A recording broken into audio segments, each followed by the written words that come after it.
Welcome back everyone. English for Electrical Engineering. This is the second half of Unit 6 and this will be a shorter session. Our topic is still different types of computers and internet connections. We are going to be looking at a couple of reading comprehension tasks. So we will read a short task and text and answer a couple of questions. Let's start with the first one. So here what we will have to do is read the descriptions of the different types of computers and match them with the correct picture. You see the pictures on the right and the text on the left. So number one is desktop. This is a personal computer intended for regular use at a single location. It's designed to sit on your desk, and as such it consists of a monitor and a tower with extra drives inside. Which one would that be? That is D right here, so you will see that's the desktop. Moving on to number two, laptop. This is a portable computer which integrates all the usual components of a desktop computer into a single unit. Smaller versions of laptops are known as notebooks, and it is useful for people who do not have a fixed place to work at. They are lighter and handier than desktop computers, but they also tend to be more expensive.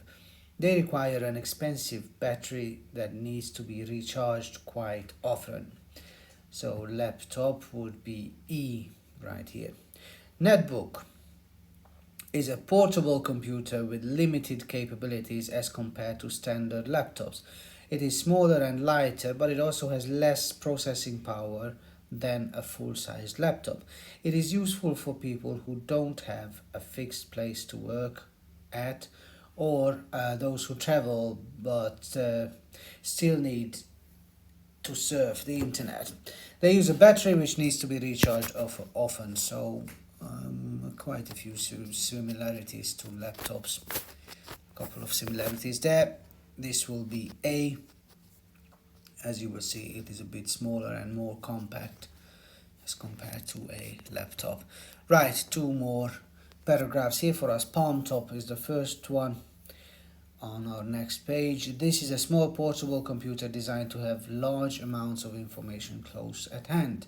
They are provided with light, long-lasting batteries and special operating systems. They don't require any keyboard, but use special pens or touch screens to enter data and access information. This here is C.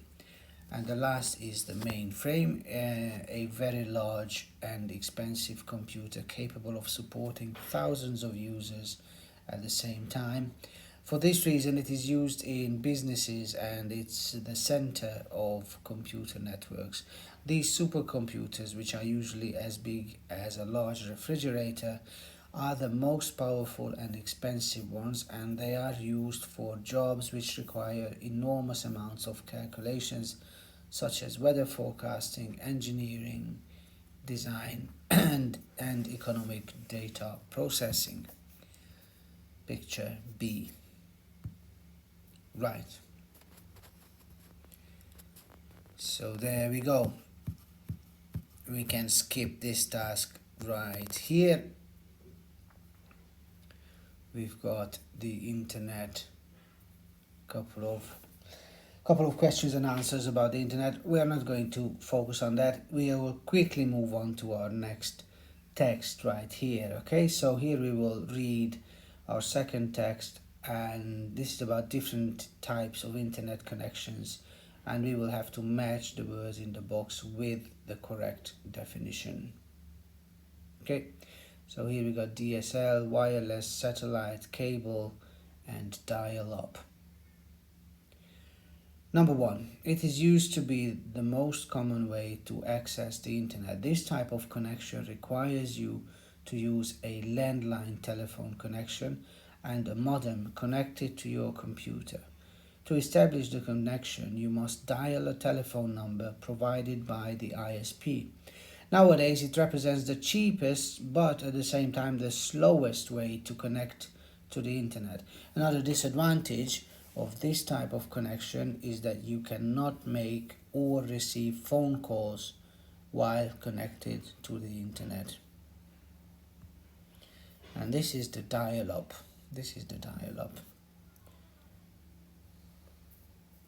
Right, let's move on to number 2. A digital subscriber line is another way to connect to the internet through a telephone connection, but the quality and speed of the connection is significantly greater than a dial-up connection. Moreover, unlike a dial-up connection, this connection is always on, which means that you can still make and receive telephone calls with your landline telephone. These will be the DSL. Right. This is almost like a history lesson in here today.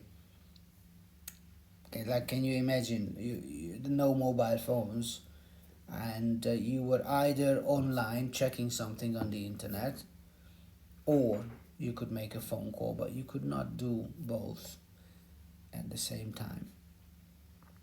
Right, so now number 3, to have this type of connection you must subscribe to an account with a local cable television provider and connect a cable modem to your computer. That will no need. This connection is very fast and doesn't interfere with your telephone line. This is the cable connection. Right. 2 more here. Number 4, this is one of the newest internet connection types. This connection does not require your computer to be connected to telephone or cable wires, as it uses radio frequency bands. You simply need a modem and an account with an internet provider. Nowadays, many coffee shops, restaurants, public libraries and schools offer this type of connection for free. However, it is typically more expensive and mainly available in metropolitan areas. This will be, of course, the wireless. And number 5, surprise, surprise, will be the satellite. This type of connection allows a user to access the internet via a satellite that orbits the Earth. Because of the enormous distance signals must travel, Because of the enormous distances that the signals must travel, this connection is slightly slower than terrestrial connections through cables. It represents an excellent option for people living in rural areas where other types of connections are not available. So that was satellite. Right, so these were the different types of internet connections. And the last task here is to match these components with their correct names. So let's just have a quick look. You can take a screenshot as always, and we will just check the answers. So number 1, processor. Number 2, case. Number 3, hard drive. Heat sink is number 4. The motherboard is number 5 right here. Power supply in number 6. Heat sink fan in number 7. Number 8 is the DVD drive. The wireless network adapter number 9. And the RAM in number 10, as well as the graphics card in number 11 right here. Okay, and as I mentioned, this is a much shorter session, but this is because Unit 6 had to be cut into 2 different halves. Please do let me know if you have any questions, but if not, then I hope you found it useful. Take care everyone, have a nice day, and I'll see you in the next one. Goodbye.